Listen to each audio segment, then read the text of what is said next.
Oh, I think we're live, and I forgot my countdown.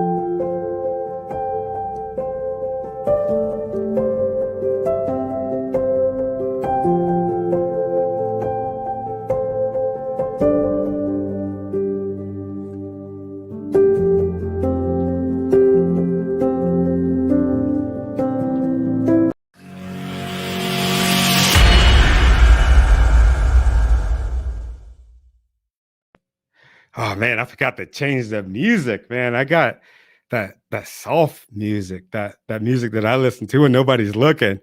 We got freaking Bill Brown in the building. Man, I should have put on some rock or some rap, something heavy, but I'm sure he's good with it. Our guest today on Leaders Lead the podcast, dude, I'm a big fan of his. You probably can tell, fanning out a little bit, but I like to listen to audiobooks. And it's my way of reading. Let me tell it, I read like 12 books this year, but there's this one book in particular. I hope I get this right. Somebody check me in the comments. I think it's You Can't Hurt Me by David Goggins. I was listening to this book, and of course, along with Goggins' story, I'm like, man, that's super cool. I can relate to a lot of things that he grew up with, the things that he went through. He was from Indiana, where he lived in Indiana. I lived in Indiana, and it was just a trip. But I was really intrigued by another character in the book. Hopefully, y'all have read it or listened to it like I have. But there was this guy that he kept referring to as Freak Brown, and this like really tough dude. So y'all know who I'm talking about. If you listen to the book, he's like, Goggins back on the log. This is one of those books that is iconic. It was on the bestsellers list, but dude, I fell in love with the character of Bill Brown because of his toughness. I wanted to learn more about him. So today we got Mr. Bill Brown himself. You, you don't, I'm pretty sure you don't like the name Freak Brown, do you? You know, guys used to pay for that when I heard about it. Oh No, man, I bet.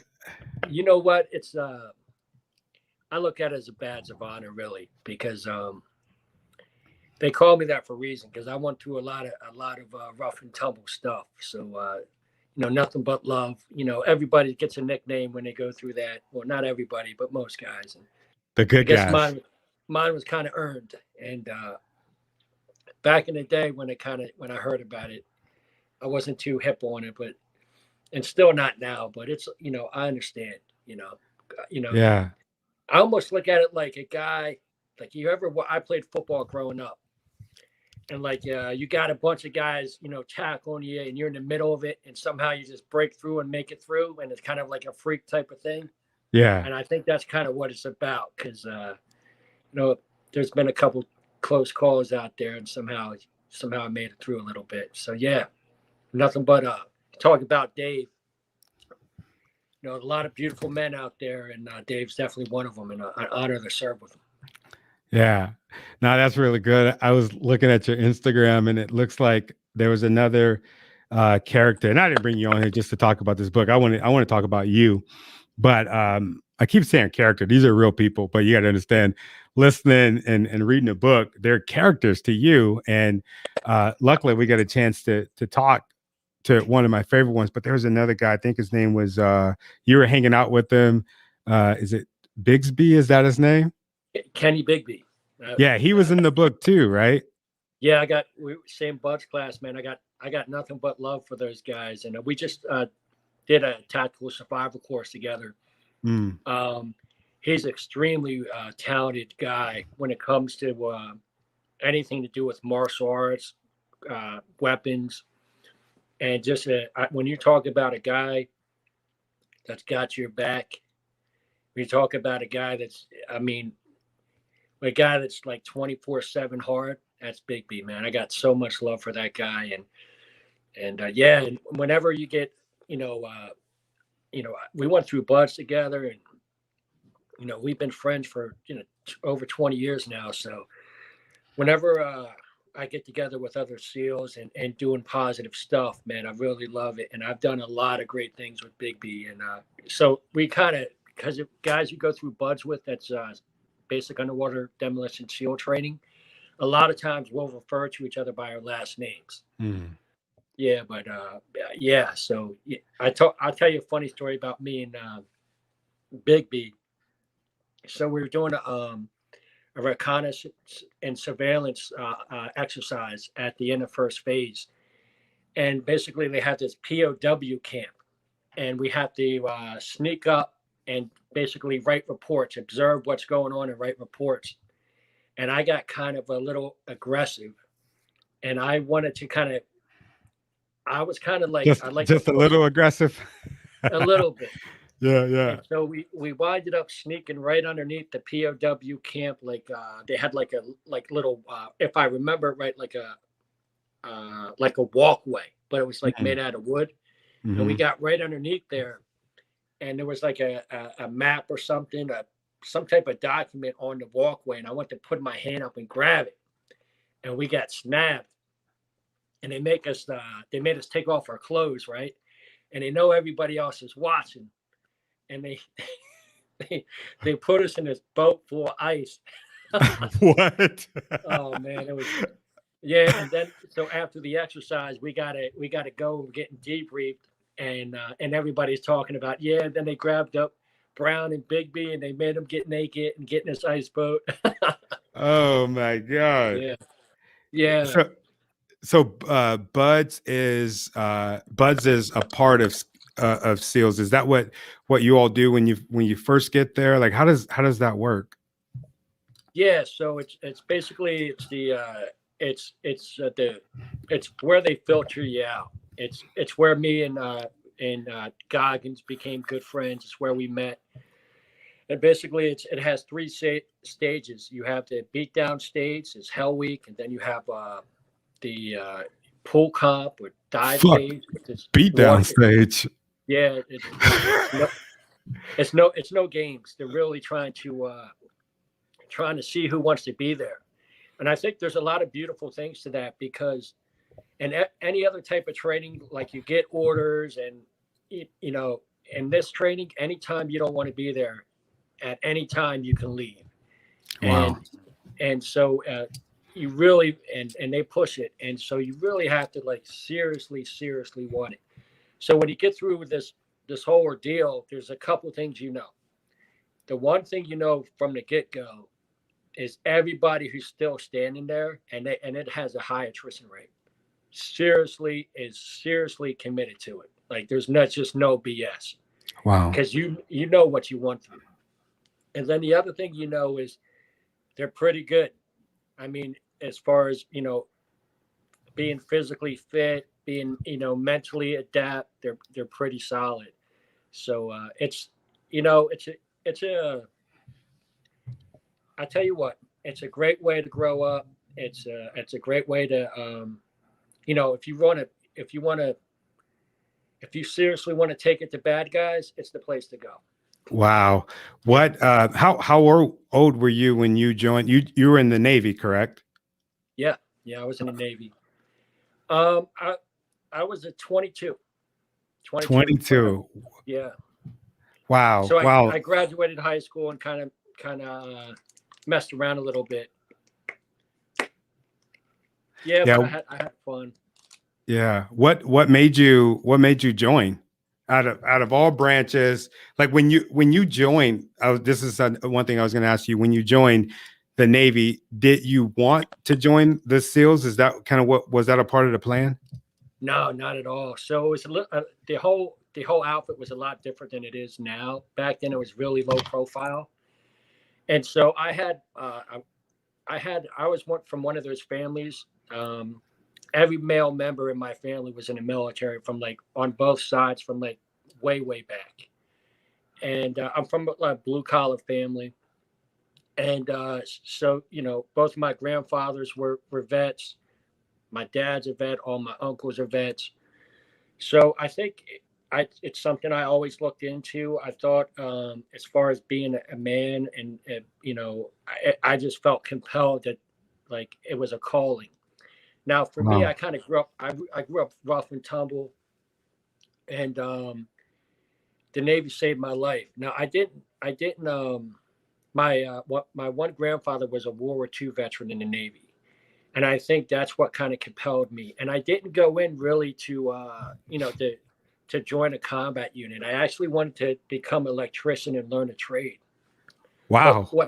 yeah, but what happened was when I was in my boot camp division, I had an instructor that was just riding me and riding me, and I was like, I didn't understand what his deal was. But they had these guys come in and said you can take this test in the morning and you could running and push ups and pull ups, and it was a swim. Now I really didn't know how to swim. I'm from South Jersey and I really wasn't a water guy by any stretch. And so I went in the morning and I really didn't really care about being a SEAL. I didn't know what it was. I just wanted to get a workout in to to dump the stress from this guy who was just really riding me pretty hard. And the first time I came there, it took like 3 or 4 hours by the time they finished administering the test. And I crushed the push ups, the sit ups, the run, but I failed to swim. But and everybody else who came from my division failed too. Wow. But there was nothing that said you couldn't keep coming back. So I kept coming back to take the test. Nobody else from my division did, but I kept failing to swim. And I failed it Why three did you times. keep going back? I would have just quit and My honestly, I really wasn't about like I wasn't like on target, like front sight focused on like passing. I was just like, hey, it's a free workout, and for like 4 hours, I'm away from that guy. That's really what it was. But the third time I came there, was his instructor Zen, and he was a SEAL, and he said, "Hey, you're not taking the test." And my heart kind of like, woo. And he's like, instead of, but then he said, "Hey, I'm going to help you out." So he taught me how to do a modified breaststroke the whole time. So he spent like maybe 3 hours with me, and it was, my hat's off to him. If he hears this, he probably won't, but I definitely owe him a beer or two. And the next time I barely passed the test, and gravity took me to that world. wow. That was Dude, the first step. dude, that's amazing. I actually learned how to swim after boot camp. I don't know how I freaking passed boot camp without like actually really being able to swim. I don't know. Maybe the Marines was kind of off mark a little bit when they passed me, but I ended up learning at I think it was my second duty station. I was in Iwakuni, Japan, and all of a sudden they said, "Hey, we're getting ready to do swim calls." And I think I was up for promotion for sergeant, and I'm just like, dude, I can't. I'm going to freaking sink. I cannot fail this PFT and then go back, and everybody's like, "Oh, freaking Sergeant Taylor don't know how to freaking swim." Well, it would have been Corporal Taylor because I wouldn't have got promoted. But there was one of my buddies. He like grabbed me out of bed and was like, "Dude, we're getting ready, and I'm going to take you down, and you're going to learn how to swim." And it took everything out of me to get over my fear of swimming because I had almost drowned when I was a child. And so that kept haunting me and haunting me, haunting me. And he's just like, dude, do you love your freaking kids? Do you care about us? He just started like making me feel bad, taking me on this guilt trip. And dude, I got out there and I'm like, fuck it, I'm gonna do it. And I learned how to swim, man. It's crazy how our the people that we serve with lift us up. Do you like what do you think about that as far as the camaraderie and you being in and doing and going on some of the missions that you've been on? How important is that? Hey, well, first thing, happy Veterans Day, and Back at you, brother. thanks, brother. And uh, case in point, man, I don't think there's anything I've ever accomplished worth doing that I didn't have somebody helping me out. And you had a buddy, kind of, giving you some tough love, but kind of motivating you too, kind of, and it's and fear, man, coming at something that you're a little afraid of. It takes courage and it just to go after it and be a little awkward and just engage. And yeah, so as far as anything I've ever done, like you look at the the stuff that Dave. Think you broke up on us. Am I back? Yeah, yeah, you're good. I can hear you now. Okay. You look at that stuff that in the book. Look, nobody gets through Hell Week by themselves. Everybody, Dave's under the boat with me. I'm under the boat with him. You know, you look at anything where I went through law school. I had a lot of people, study partners, professors, and in the SEAL teams, I had a lot of mentors. In Iraq, it's a team, and I think that's one of the things I really miss about the military. I miss the love. I miss guys, because you Yeah. think about it, you're out there, you're away from your family, you're away from everybody else, and you really those guys, they'll always be a part of me. You know what I mean? Like always be a part of me. And yeah, I and that's one of the things I try to do now. Like I almost look at it like, you talk about, what's your passion, like, what are you about?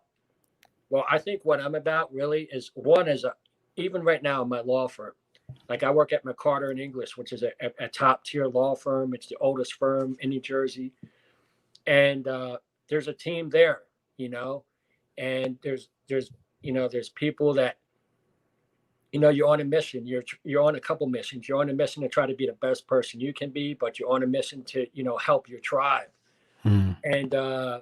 and that's one of the things like I really learned in the in the teams, man, is that look, we're all we got to be our brothers keepers, and we got to really look out for each other. Wow.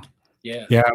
What made you? I was going to ask you this because the last time that I listened to the book, I was like, I wonder what this dude is up to. And I saw that you're a lawyer and where you worked at. I was like, man, this is one of the most prestigious law firms in the country. What made you get into law? Well, I think one of the things that happened to me, so a couple things. One is if it wasn't for me being in the SEAL teams, it really broadened my horizons and what I could accomplish and what I could do. And the other great thing about the military, you're talking about being in Japan, like all the different places I've traveled. God, I miss traveling. I mean, I learned how to ski, in the Alps in Slovenia. I've been, What? yeah, I know it's I don't sick. even know where that's at, man.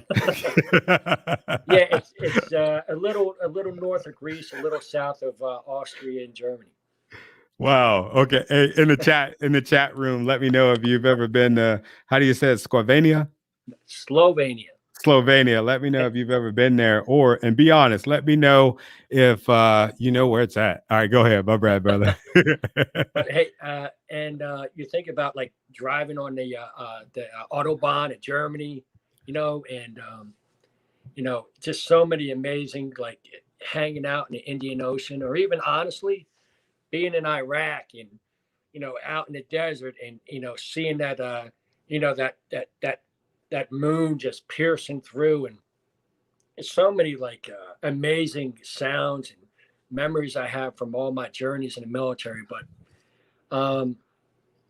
yeah, so what made me go into the legal field.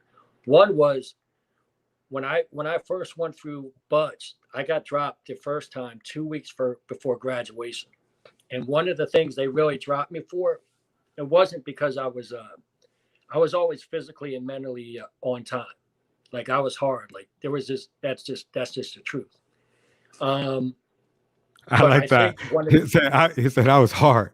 That's just the fucking truth. I the, like it. Man, I love it, man. Go ahead. well, you know how it is, right?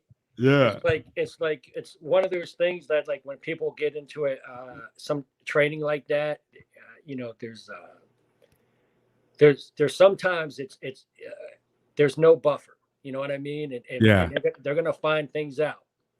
And so there's a couple things they're trying to check you for, and that's one of them. And I had it. But there's another thing too. It's different. I think different than some of the other kind of like perceptions that people have out there is that SEALs kind of refer to each other as team guys. Team guys, they don't like rocks. They just don't. And so one of the things that came when I was younger, I grew up kind of wild. And so I had these misplaced perspectives, and I really didn't value education. And I valued like sports and other things. And it's one of the things too, like in high school, you can get away with kind of like having, low par performance academically and be popular, right? Because you're good at sports, if you're good looking. But when you get in the military, and I know, if you're holding down the outfit, they're gonna press you.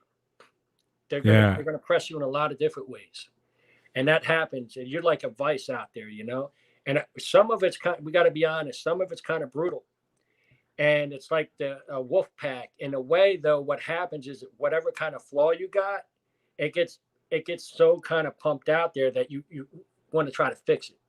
Yeah. And they kind of have a saying out there too, like fix yourself, And I think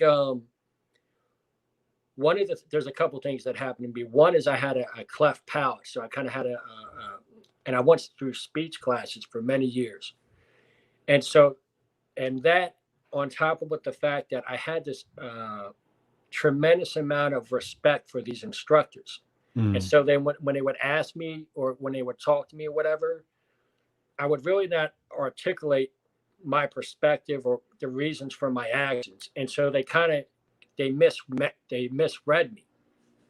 And so what happened was, and there's a lot of games that go on. So after first phase, after Hell Week, your body's so broken, you can't really do anything physical for about a week. So they have like classroom stuff to let your body heal up.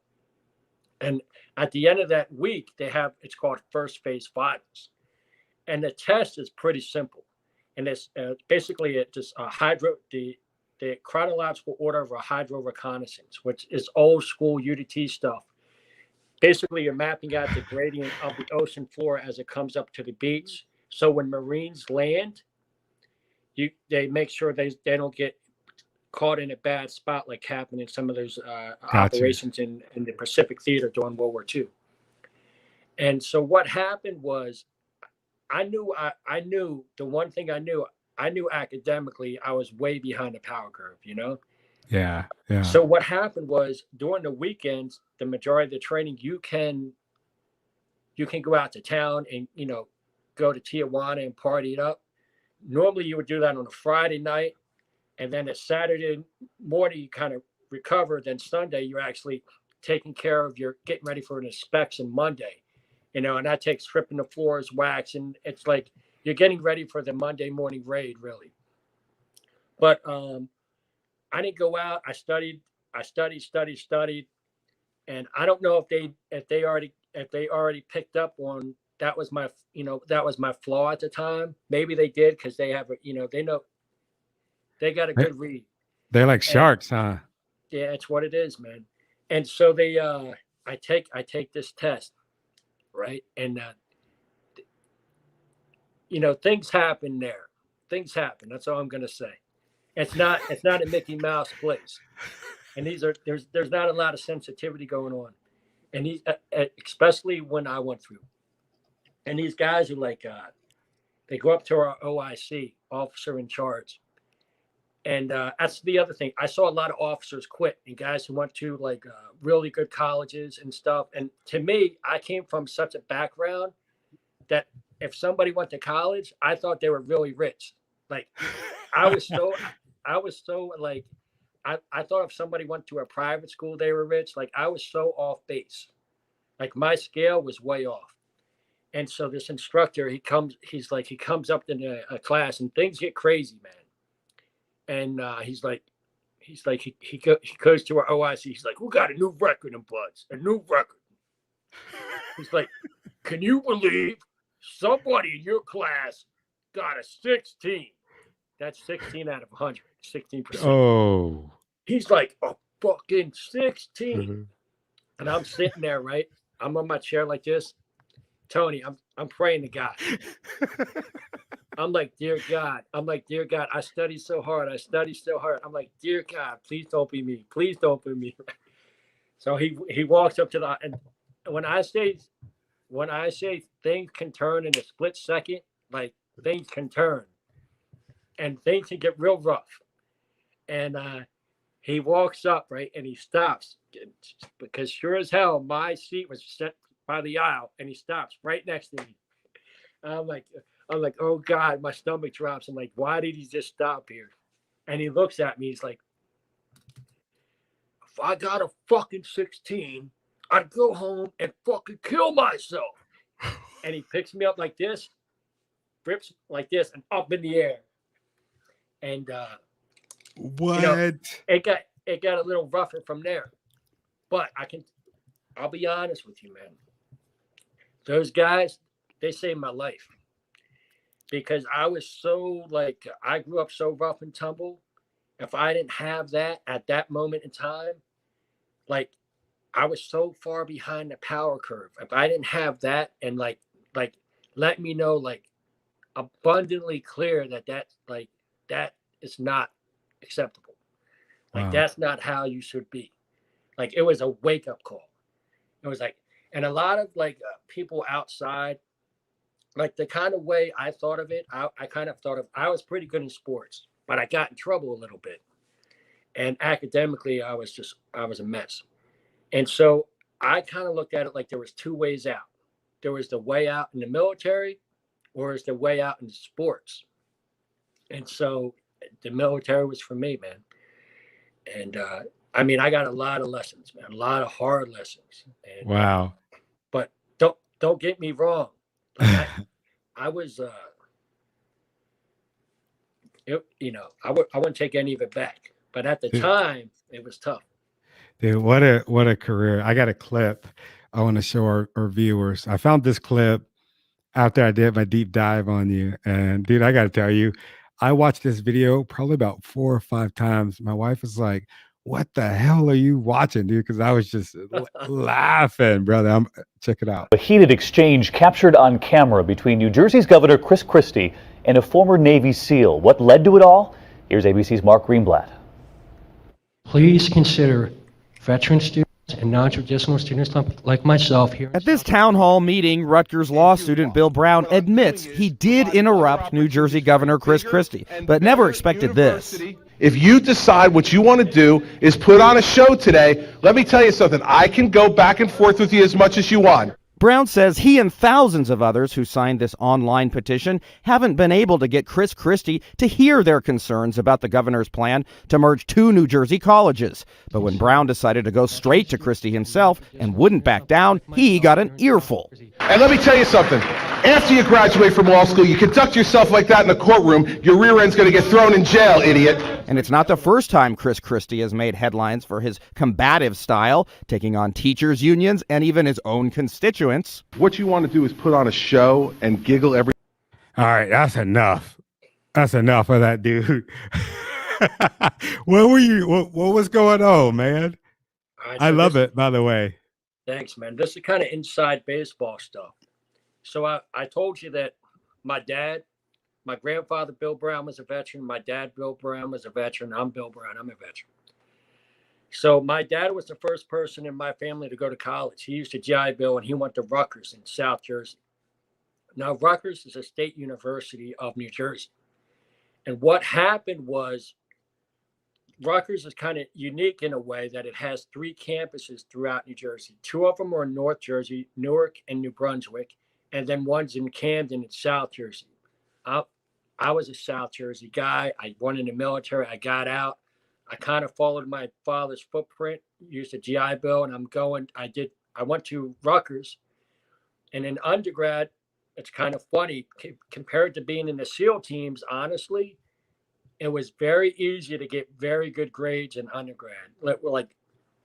The time duration it took and my commitment level from coming to the teams and coming from Iraq to this, it was easy to excel. So I wind up and I started to really love to learn there. I got in a period of my life where I really loved to learn. And I wound up in law school, and I was at the, I was a veterans advocate. Right now, I do a lot of stuff with the Oh, GI Go Fund, which does a lot with the New York City SEAL Swim and a lot of other things. But so here's what happened. There's another smaller known school in Rutgers called Rowan. And basically, there was a big proposal that had a lot of political clout where they were going to basically take where I went to law school, where I went to Rutgers, and it was going to become part of this lesser known school. Now, um, I started the first group for veterans there, student group called Veterans for Education. I started the first scholarship. I ran a 65-mile run from Rutgers, Camden to Rutgers, New Brunswick to raise money for that scholarship. I organized a congressional debate strictly on veterans issues there at that school. And I had a lot of friends with me at the time that were Iraq and Afghanistan veterans that joined my group, Veterans for Education at Rutgers. And this was my argument. My argument was, look, if you're going to take away the Rutgers campus in South Jersey, basically for blue collar families like mine, basically it's like a geographical limitation on our access to that. And because Rutgers is nationally known for a lot of good reasons. And if you're going to switch that with a lesser known school, you're limiting the educational options. wow. And so my thing was, and to be honest with you, I talked with Christie a couple times about veterans advocacy issues. I was actually the youngest guy on the New Jersey VFW legislative committee and the only Iraq veteran at the time. And so I talked with him a couple times about different proposals that I had. One of them was for him to like push some type of legislation that would give businesses tax incentives for hiring veterans and things like that. And if you look on YouTube enough, you'll find it. But he was in the wrong here because he was really pushing this. And so it's kind of inside baseball. But what happened was he liked to go to town halls. And to be honest with you, I scouted him out. It's not like something that like I didn't know. Like I watched a lot of his videos and kind of things like how he was. And the way they were pushing it, they wanted it to be under the radar.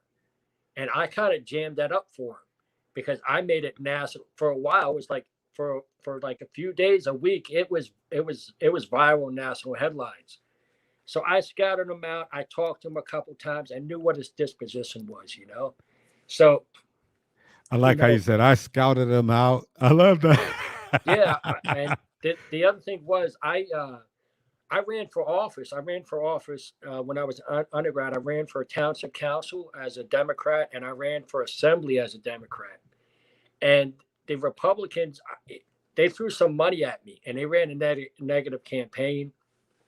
A couple of them. I mean, I thought like trashing you.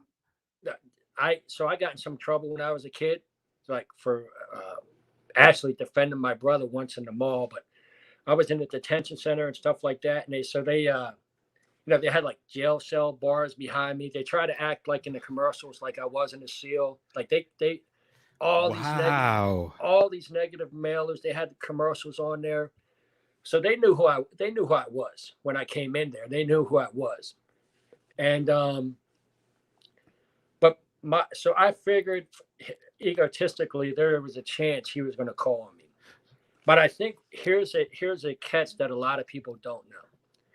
I think the catch was there was a beautiful Italian girl, very gorgeous woman sitting right next to me. And I think that might have had something to do with his reaction. I don't know what it was, but I was really just trying to give my point. And my point was, look, there was this huge petition, had over 100,000 signatures. All the students, all the faculty at the time at the campus were totally opposed to it. And, and I was basically letting him know that. And he was basically trying to act like that wasn't the case. Like I didn't represent the majority, and he was trying to bulldoze me and what I was trying to say and basically cut me off. And they turned off my mic, and I'm getting bullied by this guy verbally. So, I won I addressed my point. It was kind of like a tennis match a little bit. And Yeah. his rebuttals, he was basically, he at the time, It was like time, anger. That's what I noticed. It was like anger and just like him just throwing filth and you're gonna freaking get thrown in jail and all of this weird stuff. I was just well, like, what the hell? well, you know what that was, in my opinion. Actually, he had an inflated perspective of himself and a limited perspective of me. Ooh. And what I had on my side was I was right in my arguments. What he had on his side is power. At the time, everybody thought he might be the next Republican president, and he had a lot of pull behind him. And I knew that the moral high ground, I was in the right, and I knew all the cameras in there, no matter how hard they spin it, they could never have it spin it where they had me on camera being disrespectful. I was never disrespectful. When he talked over me, I addressed my point as, and it was what it was. At the time, I was kind of scared, to be honest with you, because when they walked me out of there, they escorted me out of there, and I was disappointed in a way because I knew in a moment like that, it's going to draw heat. Yeah. And I wanted to represent veterans in a positive light. And my motivation really there was to look out for veterans in South Jersey. That was my motivation for the veterans that were in my veteran student group and their families that went there. That's why I stood up on that. Like, I wasn't picking a fight for no reason. I knew if I got into it with him, it might get ugly because of his disposition. But I figured I scouted him out. I knew he was going to be there, and if he called on me, and I figured he might, because those were the politicos in that area absolutely knew who I was, and so I figured, in a way, I think he thought he was going to use me. Kind of embarrass me and berate me like he did a lot of other people. Because he knew he probably knew who you were too, right? If y'all had spoken before. Yeah, and that's what he was selling. He was selling he's going to tell it like it is, and he's not afraid to get out there and belittle somebody, on a mic. And I think in that occasion, and actually it didn't do him a service. I think one was when people checked me out. I was a no BS guy, and I think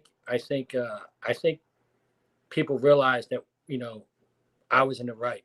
Like, what I was advocating for, I wasn't advocating out there to make a political stunt or try to draw attention to me. I was really trying to advocate for working families in South Jersey. For Rutgers is a prominent university in this country. And in South Jersey, I mean, that's, if you're from a working family, man, that's one of your ways out. That's one of your ways up the ladder.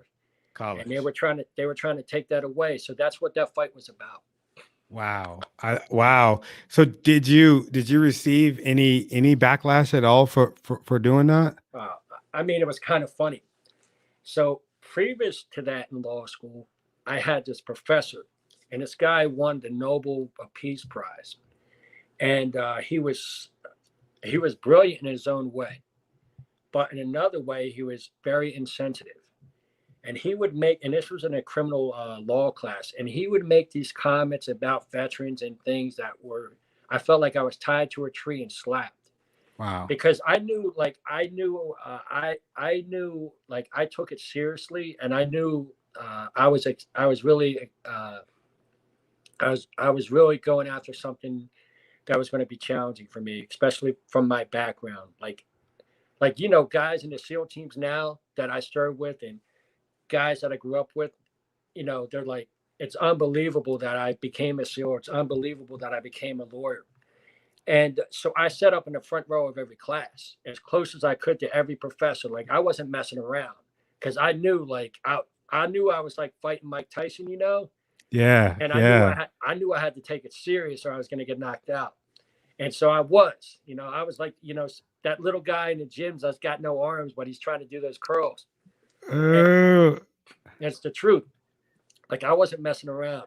But this guy was such an insensitive prick, and he had tenure, and he was brilliant in his own way, but he was abusive too. So like a brilliant idiot.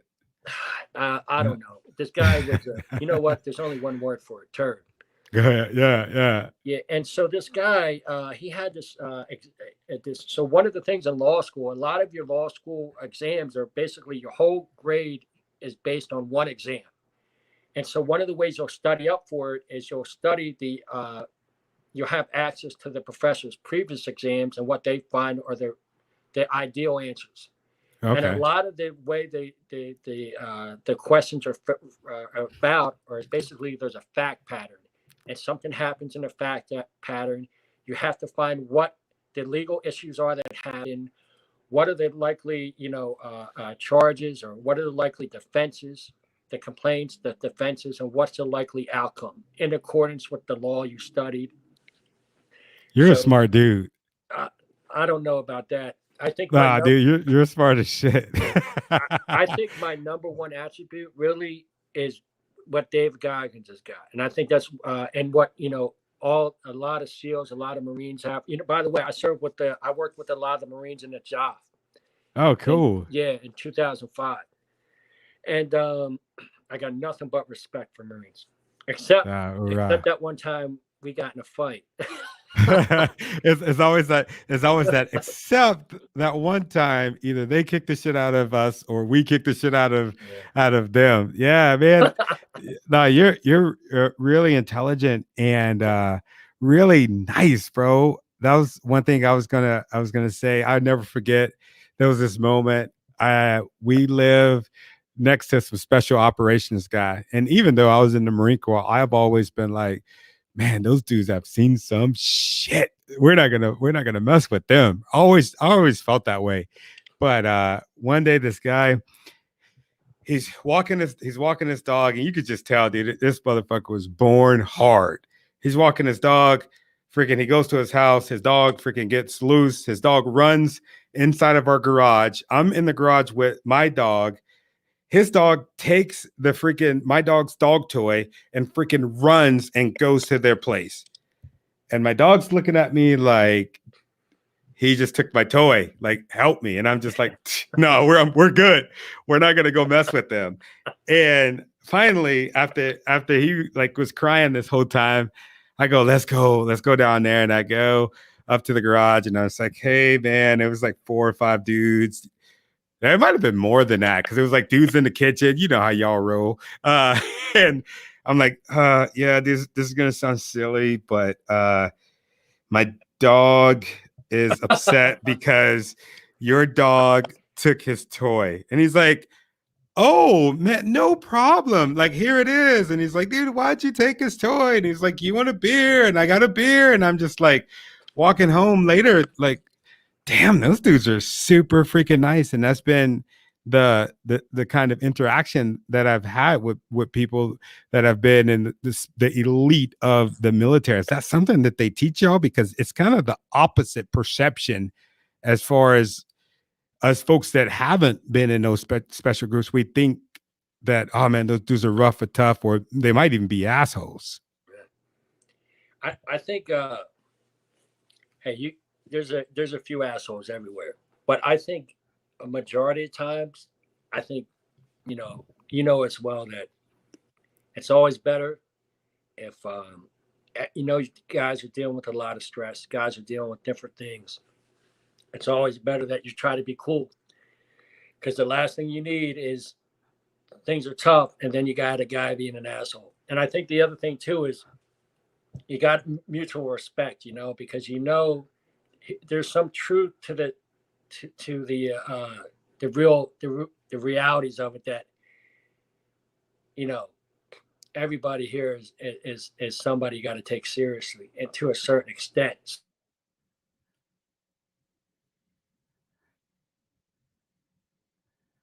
All right, you're back. I can hear you now. Okay. Yeah, so I try to be cool. I think that's the right way to be, man. I think that's in business and life, because you build a reputation, and the reputation that's going to win in the long run is that, this guy's cool, he's easy to work with, he's a straight guy. I think that's the way to go. So I want to rewind it back to that professor. So that professor that professor had this exam that portrayed Iraq veterans in the worst possible light you could ever imagine. And I had a time at this back then. There was this group called was it SBA or I forget, this group out in New York. Paul Rykoff was running it. Iraq and Afghanistan Veterans of America. And I had a buddy of mine, Brian Adams. He was a Purple Heart veteran, Army guy, and he was a big part of it. And he knew some reporters up there. So one of the reporters was this, I think her name was Stephanie Gaskell, and she ran this big Iraq and Afghanistan blog. And I had his exam put up on their site. And she had the question, if this was any other type of like marginalized group, would this be acceptable? And the answer was absolutely not, because this guy was an insensitive prick. He was brilliant in his lane.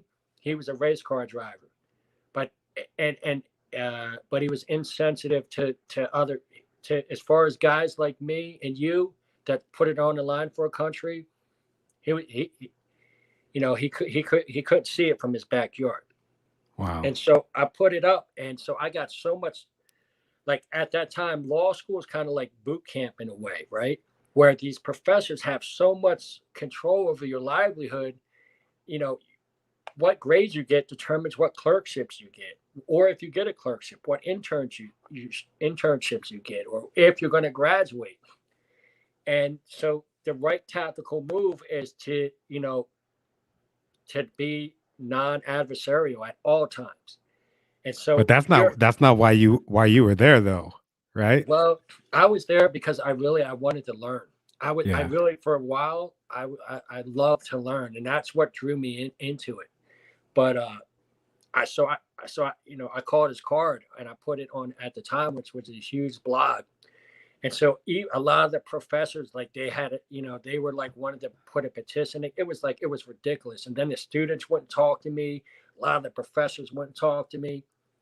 Now there were a couple that stood by with me and said they understood, or that maybe wouldn't have done it my way, but they understood the reasoning for it. Yeah. But the guy's name was Roger Clark, the professor. And I'm calling him out. And Nobel Peace Prize winner. And so anyway, what happened was, so boom, I just pulled it. I love it. So what happened was I was like the hunchback in Notre Dame on that campus. But then that same reasoning that stood me up that motivated me to say, you know what, I got to call this guy out because I got the ability to do it and he's wrong, and I'm going to check him and I'm going to eat what happens on it. And it was the same thing that motivated me. And it was to be honest with you, it was out of love for veteran students and other people coming through the struggle is what on the common denominator for both of those type of actions. One, this professor was way like off the cuff, abusive in his own way. And two, this governor was going to like stamp the lights out on like this really kind of cool educational opportunity for a lot of working families up in South Jersey. So that's kind of, I'm proud of that. A lot of people, they check it out on they Google me up, they're not going to get the full picture. So thank you for letting me put it out there. Dude, of course, dude. You don't mess around, man. Something tells me that you've always been that way. You've always stood up for people. You always stood up for yourself. Is that a correct assessment? Now, I wish I could say that's the truth. There's a couple times I took a couple shorts, Mm-hmm. and I was like, that really bothered me. And I'm like, and you know how it is, like sometimes like something happens and like, man, I wish I would have manned up on it and you didn't. And it kind of gnaws at you. And so, but I got to be honest, most of the time I stood up, when it was important, and then you got to be careful too, because you don't want to be the guy that's out there, not, just making noise, Yeah. Sounds like you're not making noise. Sounds like you're singing for the unsung, my friend. And man, I appreciate you, and I appreciate the things that you're doing, man. I would love to figure out a way that I could help support you and your mission. Like I believe in you all the way. You're involved with a few different organizations. You want to call them out and let my viewers know how they can support you, because I know you do a lot of runs for a few different causes, correct? Yeah. Hey, Tony, thanks a lot for giving me a chance to, be out there and kind of promote. And my hat's off and salute to you, man, for the good that you're doing. And I you know appreciate it. what we need is guys like you, veterans out there doing great stuff. And I love it. I love seeing veterans out there just look at you out there being positive, spreading the good word. Like I love it, man. I just love it. Yeah, I'm part of this group right here, GI Go Fund. That we do the I I organized the New York City SEAL Swim, and it's a pretty cool event. I'll give you like a quick data burst on it. We start at Liberty State Park. We swim the Statue of Liberty. We do 100 push-ups, 22 pull-ups there. It's just across the Hudson to honor our nation's freedoms and civil liberties. Then we swim to Ellis Island in the Hudson. We do 100 push-ups, 22 pull-ups to honor our nation's diversity, celebrate all the men and women who came to our country for a better life. Then we swim to the long stretch to South Cove Marina. We grab a bunch of American flags. This is in Lower Manhattan, New York City. We run to the soldier statue and the 9/11 memorial. We put our flags in the fence right behind there. We drop our last 100 push-ups and 22 pull-ups. Honor all the men and women who lost their lives on 9/11 and all the men and women who stepped up, following that to serve our country. It's a really cool event. And all the proceeds go to help out, veterans, the GI Fund in their good work for helping veterans in New York City and New Jersey. And I would love to have you be a part of it next year. Let me Yeah. know. You get a red carpet with us, and I think it brings out. And I can tell you this a lot. It brings out. I opened it up to. So a couple beautiful things I did with that. One was the first year. A lot of people said it was logistically impossible, but I had a lot of support for this guy, Mike Greco. He was an Iraq veteran from the Port Authority. Pat Donovan from the Port Authority. Chris Wozniak from the New Jersey State Police and their harbor unit, because I got a dial in the swim because the Hudson Yeah. is no joke. And if you don't have it dialed in just right, it's an impossible swim. And so those guys, I had so much support from Kevin O'Connor from the FDNY. I had so much support from the NYPD, FDNY, NJSP. And so we do this, and logistically, everybody said it was impossible, but we got it done.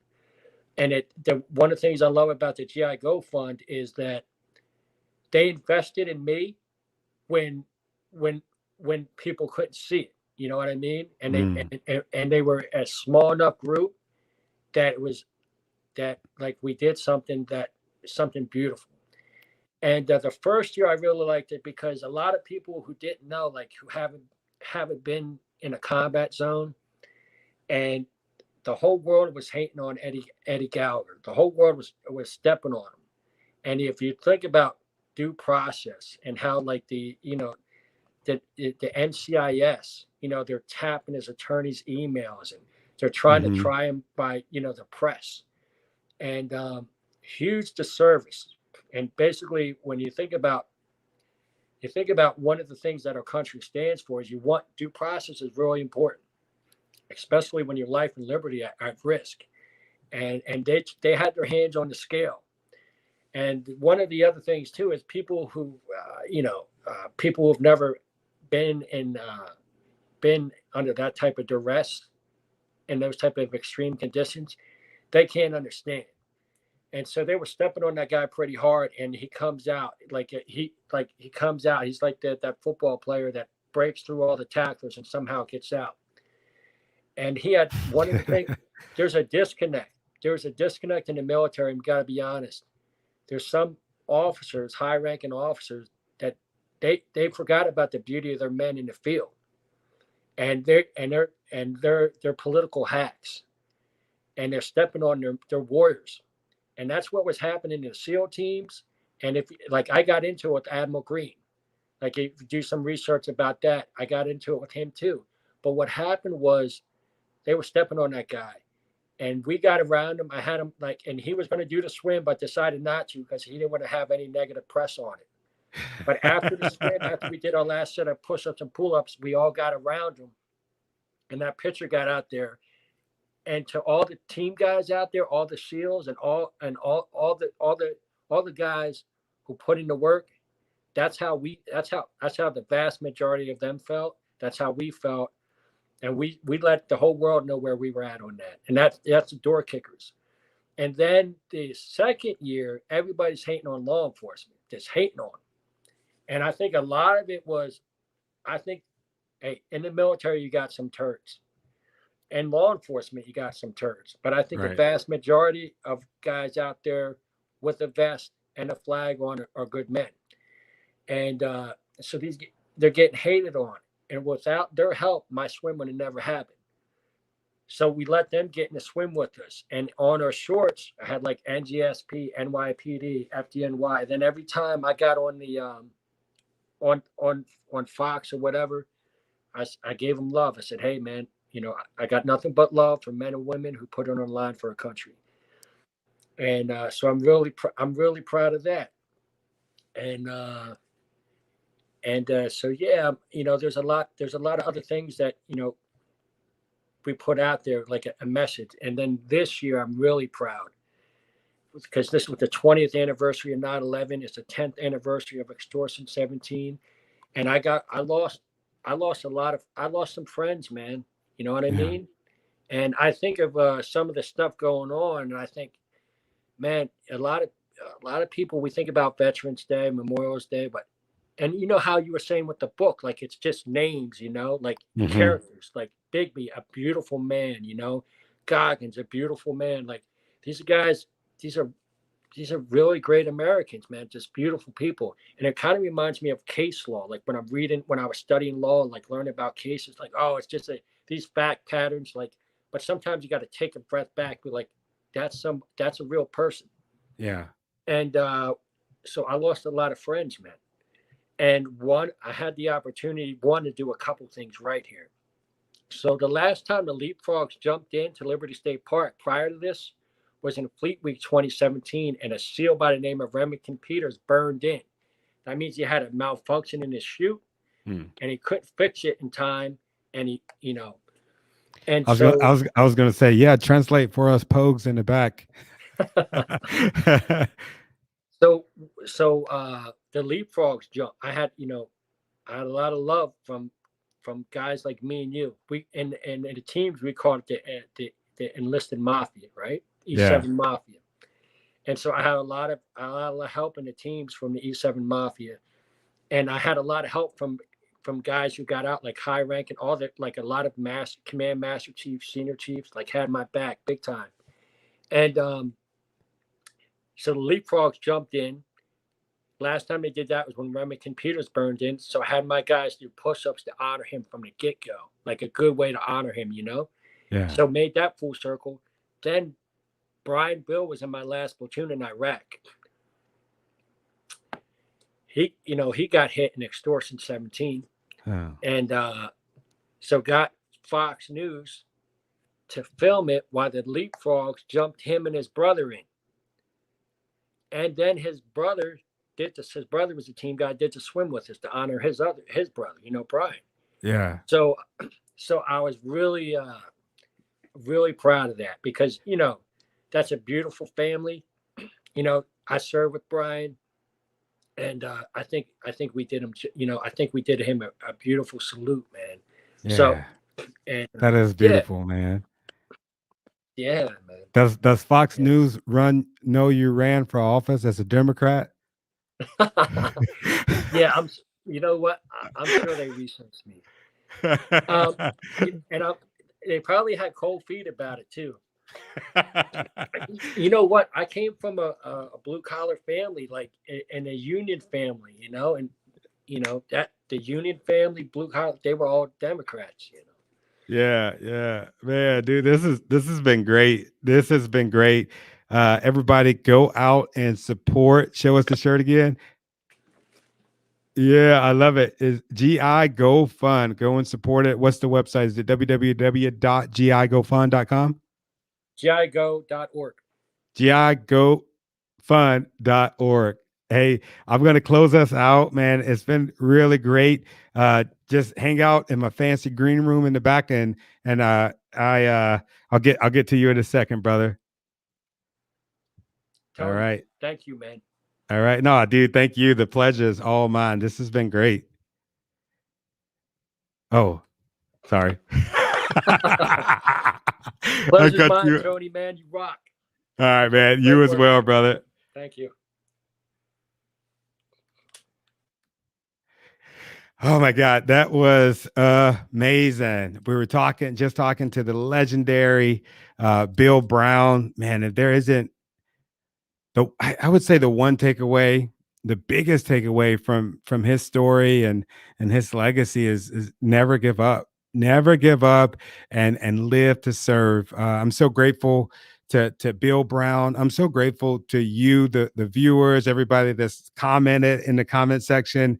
I apologize to folks that are watching us on YouTube and Facebook. For some reason, I am not seeing the comments, only from LinkedIn. So I apologize. I appreciate all the love, the support, the engagement. It's been amazing. Leaders Lead, the podcast, the broadcast. We'll be back tomorrow at 5 p.m. That's Friday, tomorrow, November 12th at 5 p.m. Pacific Standard Time with the Queen of Goofiness, Raquel Boris. She is a brand master. She's going to come and talk to us about branding. We're going to learn about her story. It's going to be amazing, just like today's episode was amazing with Bill Brown. So check us out. Leaders Lead, the podcast, every Thursday and Friday, 5 p.m. Pacific Standard Time. Until tomorrow, take care.